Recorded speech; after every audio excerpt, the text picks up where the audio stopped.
السلام علیکم ورحمۃ اللہ حمدا للہ وصلاۃ علی رسول اللہ اما بعد قال رسول اللہ صلی اللہ علیہ وسلم قوموا لیلہا وصوموا نہارہا۔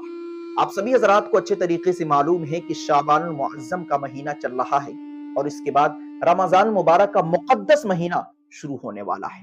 اس مہینے کے اندر ہمیں زیادہ سے زیادہ روزے رکھنے چاہیے، جیسا کہ حضرت عائشہ رضی اللہ تعالی عنہ ارشاد فرماتی ہیں کہ میں نے نبی اکرم صلی اللہ علیہ وسلم کو رمضان مبارک کے علاوہ سب سے زیادہ شعبان المعظم میں روزہ رکھتے ہوئے دیکھا ہے۔ حضرت عائشہ رضی اللہ تعالی عنہ ارشاد فرماتی ہیں کہ نبی اکرم صلی اللہ علیہ وسلم سوائے چند دنوں کے شعبان المعظم کے اکثر دنوں میں روزہ رکھتے تھے۔ تو ہماری بھی ذمہ داری یہی بنتی ہے کہ شعبان المعظم میں ہم زیادہ سے زیادہ روزے رکھیں، لیکن یہ حکم فرض نہیں بلکہ مستحب کے درجے میں ہے، یہ نفلی روزے ہیں۔ اگر آپ کی طبیعت چاہتی ہے تو پھر آپ اس مہینے میں روزے رکھ سکتے ہیں، لیکن کوئی فرض یا واجب نہیں ہے۔ لیکن میرا خیال یہ ہے، میرا ماننا یہ ہے کہ شعبان المعظم کے مقدس مہینے میں چند روزے رکھ لینے چاہیے تاکہ رمضان مبارک کے مقدس مہینے میں روزہ رکھنا ہمارے لیے آسان ہو جائے۔ شعبان المعظم کے مہینے میں جب ہم روزے رکھیں گے تو انشاءاللہ العزیز رمضان مبارک کے مقدس مہینے میں روزہ رکھنا ہمارے لیے آسان ہو جائے گا۔ علماء کرام نے لکھا ہے کہ شعبان المعظم کا یہ مہینہ رمضان المبارک کا مقدمہ ہے، یعنی یہ ایک پریکٹیکل مہینہ ہے۔ تو اس مہینے میں ہم پریکٹیکل روزہ رکھیں تاکہ رمضان مبارک جو فرض روزے کا مہینہ ہے اس میں فرض روزہ رکھنا ہمارے لیے آسان ہو جائے۔ ایک بات اور ذہن نشین کر لیں، وہ یہ کہ اس مہینے میں جہاں روزہ رکھنے کی فضیلت ثابت ہے، وہیں پر اس مہینے میں روزہ رکھنے سے منع بھی کیا گیا ہے۔ لیکن یہ جاننا بہت ضروری ہے کہ کب اس مہینے میں روزہ نہیں رکھنا چاہیے۔ حضرت ابو ہریرہ رضی اللہ تعالی عنہ روایت کرتے ہیں، یہ حدیث آپ کو ابو داؤد، ترمذی اور ابن ماجہ کے اندر مل جائے گی کہ شعبان المعظم کا جب آدھا حصہ گزر جائے تو پھر تم روزے نہ رکھو۔ لیکن یاد رہے کہ یہ حکم صرف ان لوگوں کے لیے ہے جو رمضان مبارک سے پہلے اگر روزے رکھ لیں تو ان کی ہمت پست ہو جائے یا وہ کمزور ہو جائے، ان کے لیے یہ حکم ہے۔ یعنی اگر کوئی طاقتور ہے، صحت مند ہے اور شعبان معظم کا آدھا حصہ گزر گیا ہے، اس کے بعد بھی اگر وہ روزہ رکھتا ہے تو اس کی صحت پر کوئی فرق نہیں پڑتا اور رمضان مبارک کے روزے پہ کوئی فرق نہیں پڑتا، تو وہ بالکل روزہ رکھ سکتا ہے۔ یہ سمجھیے کہ ایک شفقت ہے، امت کے لیے ایک آسانی ہے۔ آپ صلی اللہ علیہ وسلم کا یہ حکم ان لوگوں کے لیے ہے جو کمزور ہیں یا ایسا لگتا ہے کہ اگر وہ روزہ رکھے تو شعبان میں ہی بیمار ہو جائے اور پھر بیماری کی وجہ سے رمضان مبارک کے فرض روزے چھوٹ جائیں۔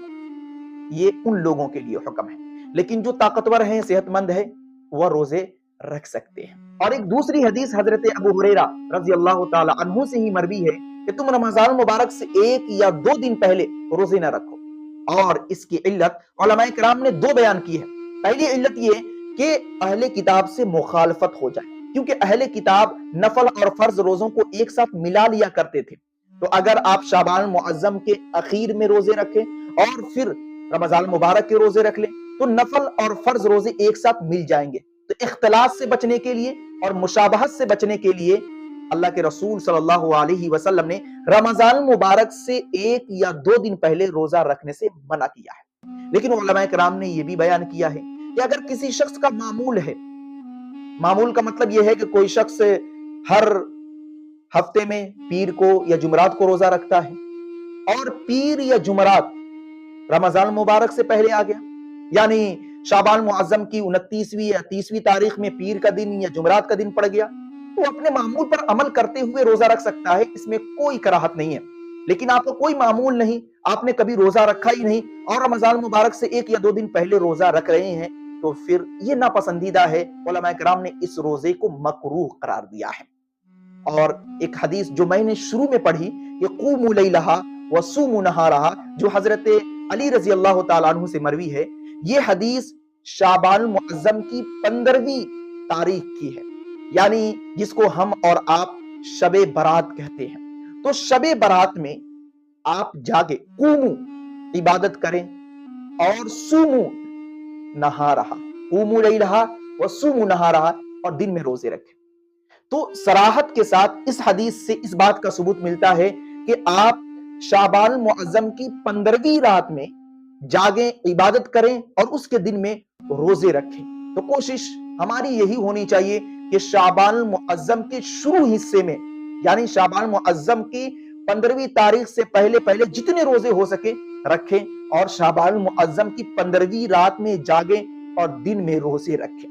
خلاصہ یہی ہے کہ شعبان المعظم کے اندر ہمیں اپنے آپ کو رمضان مبارک کے استقبال کے لیے تیار کر لینا چاہیے، زیادہ سے زیادہ عبادت کرنی چاہیے، روزے رکھنے چاہیے، لیکن شعبان المعظم کے آخری تاریخ یعنی 29ویں اور 30ویں تاریخ میں خاص طور سے روزہ نہ رکھیں۔ اگر معمول ہے تو رکھ سکتے ہیں۔ میں امید کرتا ہوں کہ آپ حضرات کو میری بات اچھے طریقے سے سمجھ میں آ چکی ہوگی۔ تو اس ویڈیو کو صدقہ جاریہ سمجھتے ہوئے اپنے دوستوں میں شیئر کریں، کیونکہ دین کی باتوں کو سننا، سمجھنا اور دوسروں تک پہنچانا بھی ثواب ہے۔ تو دیر مت کیجئے، شیئر کیجئے اور دعا کیجئے کہ اللہ رب العزت ہم سبھی کو دین کی صحیح سمجھ عطا فرمائے اور ہم سبھی کو رمضان مبارک کے مقدس مہینے کی قدر کرنے کی توفیق مرحمت فرمائے۔ آمین۔ السلام علیکم ورحمۃ اللہ۔